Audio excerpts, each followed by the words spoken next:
I've had a ton of people tagging me on this topic, so thank you all for the tags. So there's this company, and I'm using company very loosely by the way, Everrise, that says, welcome sharkgirl token to the EverOwn platform. Thank you for being a part of the movement to make DeFi more secure for all. Yeah, except the thing is, that sharkgirl, that's Gura. Going to the Twitter account for sharkgirl token, you can see they got more Gura art right there, more in the profile pic, and it looks like they have some other images of Gura in the background as well. It kind of looks like Cookie Nan's art style, I think. Not 100% sure on that, though. The main art they're using, though, has been tracked down to this artist, Apu, who posted this Gura art back on September 19th, 2020. The whole thing is just absurd. But taking it even further is that Gawr Gura is intellectual property of hololive/covercore, and she seems to have literally no involvement with this token at all. And I'd be willing to bet that Gura and hololive want nothing to do with this at all either, so to loop them into this mess is just disgusting. I'd also like to take the opportunity to clear up a bit of misinformation on this topic. I've seen a lot of people calling this thing an NFT,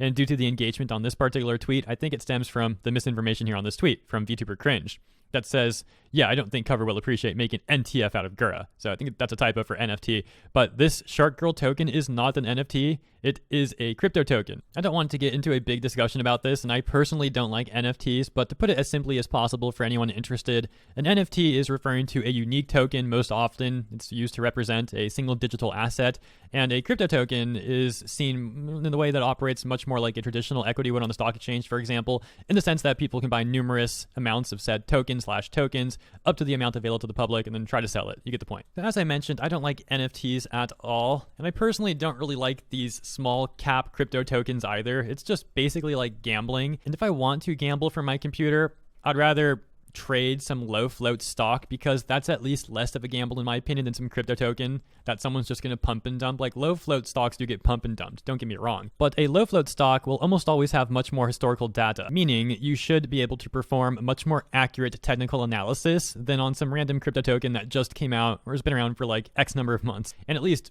make a more informed decision on your trade than just, putting some money in a crypto token and hoping for the best. Plus, you see a lot of these crypto tokens operating in very shady ways like you see in this situation, so that's just something I don't want to personally participate in. Now, the larger cryptocurrencies like Bitcoin and Ethereum, I think are much more interesting for long-term investments, but even those I personally wouldn't allocate more than like 10% of my investment portfolio to. I used to trade low floats quite a bit, but nowadays I prefer swing trades and longer-term investments. But hey, this isn't advice. I'm just speaking very briefly about my opinion on this stuff. To get into a long discussion, we could talk about this in much more detail, but that's not what we're here for. So let's move on. Back on sharkgirl tokens tweets, they've just been completely taken over by hololive fans. It's pretty hilarious. Also on the tweet that Everrise made promoting sharkgirl token, it's the same sort of stuff, just hololive fans absolutely taking the entire thing over. I find the image that Everrise/Evergrown is using to promote sharkgirl token particularly hilarious, because they say, thank you for joining the Evergrown platform and working towards making DeFi safer. And it's like, dude, this sort of token isn't making DeFi, it's decentralized finance by the way, any safer in my opinion. This just makes it look worse. And then they have this disclaimer,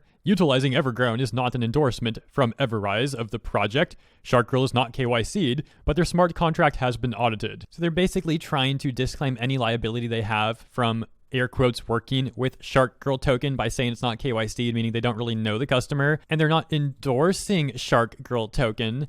But ultimately, to the face of the public, I think this still makes them look bad. It's like you're still choosing to work with them, and you're still promoting them, basically thanking them, and praising them. And they seem to just be another disgusting token that really has no value. They're taking artwork from people. They're using intellectual property that they don't own to promote and brand themselves. And ultimately, what is sharkgirl token?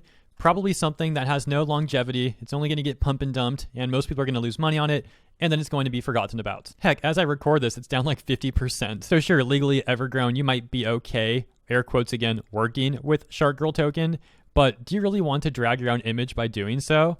I guess you don't mind. Icing on the cake, on their own website, About Us, they say, the Everrise team is made up of crypto enthusiasts with diverse backgrounds who share a belief that the DeFi space can be better. At Everrise, we believe investors, whether large or small, should have peace of mind about their investments. We value security and integrity. We are troubled by stories of scams and the uncertainty they cause. So my question to Everrise would be, how does promoting coins like sharkgirl token actually better the integrity in the DeFi space? Anyways, that's it for this segment. Thank you for tuning in. I hope you enjoyed, and I'll catch you in the next one.